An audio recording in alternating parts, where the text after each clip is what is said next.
Magluluto tayo guys ng langka na ginataan. Ayan, may konting mantika lang ilagay natin. Pero minsan, madalas talaga guys, hindi ako naglalagay ng mantika. Diretso na siya Ayan, ilagay na natin ang ating bawang sibuyas. Ang unahin muna natin yung luya.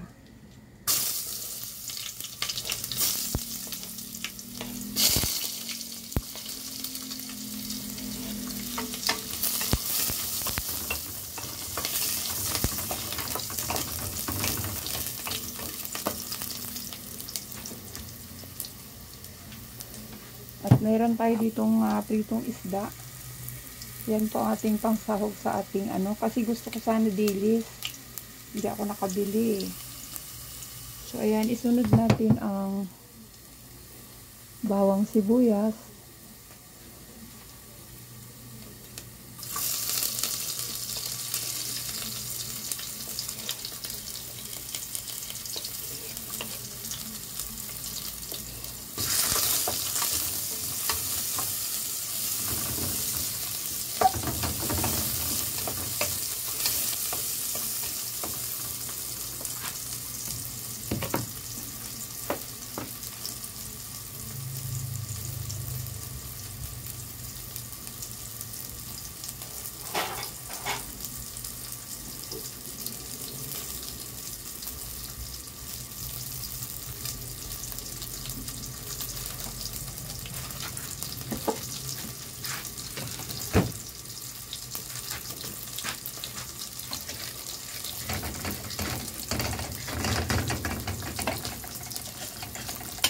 Hanguin na natin ang isda guys at ating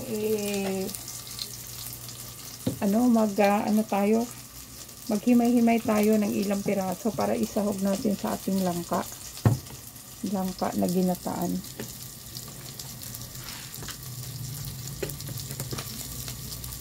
At ilagay na muna natin itong ating langka.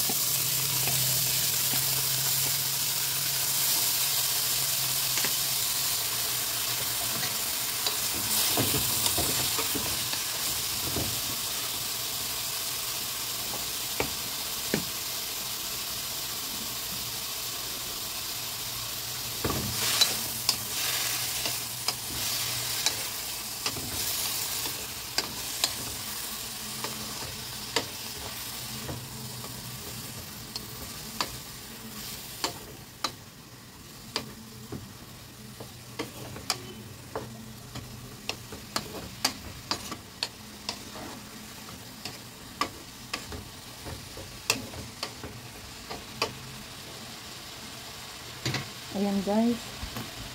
At ilagay na natin timplahan na natin siya ng asin.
ilagay na ang pangalawang piga, guys.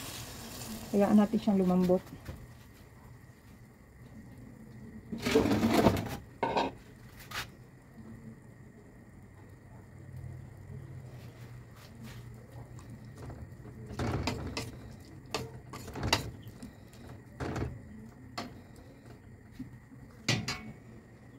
At ilagay na rin yung tanglad natin para bumango. Ayan ha, ilagay na rin natin ang ating ano, na-slice na green chili. At ayan guys, ilagay na rin natin yung ating isda na hinimay para mas lumasa siya. Ayan.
Ayan, hala, sorry, hindi magkasya.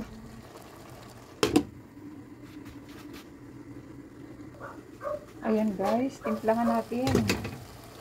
Ayan, ilagay muna natin ang ating ano, unang piga. Natuyuan na yung ating pangalawang piga at ilagay na natin yung ating unang piga. Ito yung purong gata. So, hindi ko na siya sinalin. Ayan, diniretso ko na.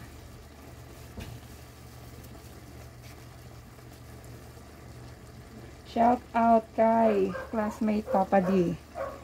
Ayan, puting gata.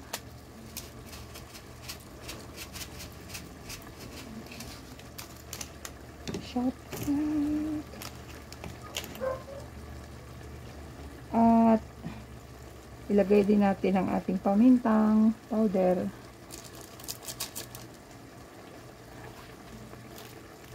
Halu-haluin.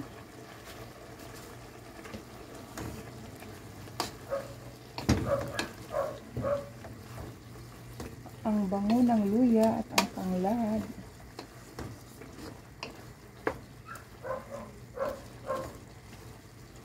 Ayan.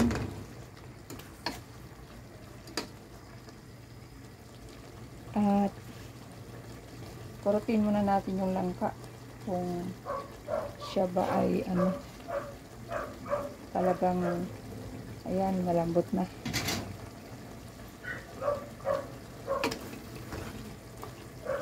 Ayan, dagdagan natin konting tubig guys. Konti lang.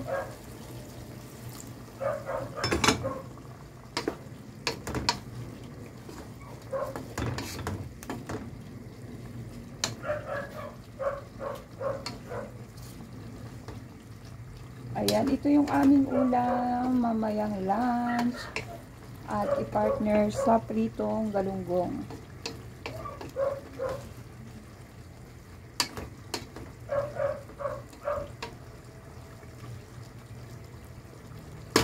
Kutin kutsara at ating tikman.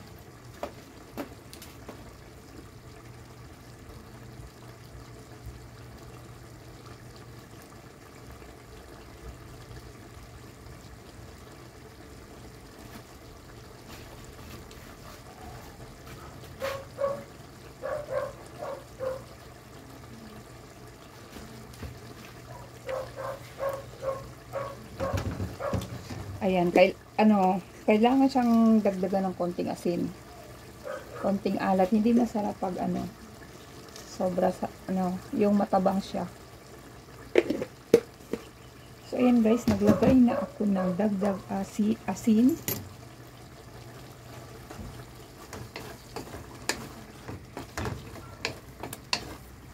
Diba guys, meron na tayong ulam, tipid pa.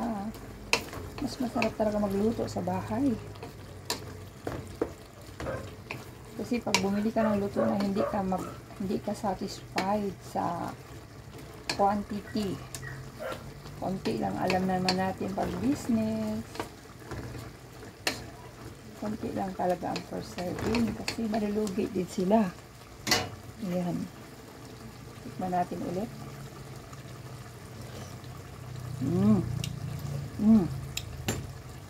Perfect. Tama na siya guys. Takpan na natin. Pero bago natin takpan, ilagay muna natin ang ating sili na berde. So, ayan guys. Patayin na natin ang apoy. At yan na siya. Yan na talaga ang kanyang final. So, thank you for watching once again mga kalalabs, mga ka-whitey friends. Hanggang sa muli. Please, sa mga hindi pa nakasubscribe sa aking channel, please do subscribe. And mag-iwan lang ng comment sa baba at nang mabalikan ko kayo. Thank you so much again for watching. Bye-bye!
Ang sarap, napaka-creamy ng gata.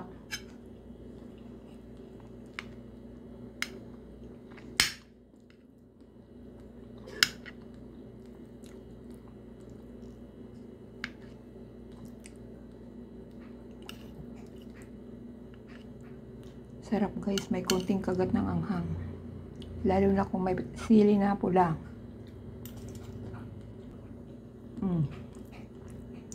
Ayan. Ang bango ng luya at ng tanglad.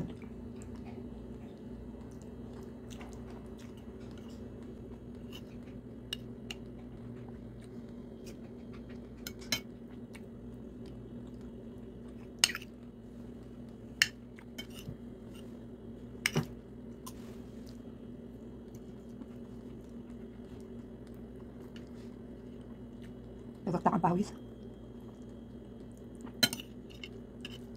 Sarap kumain habang mainit pa guys.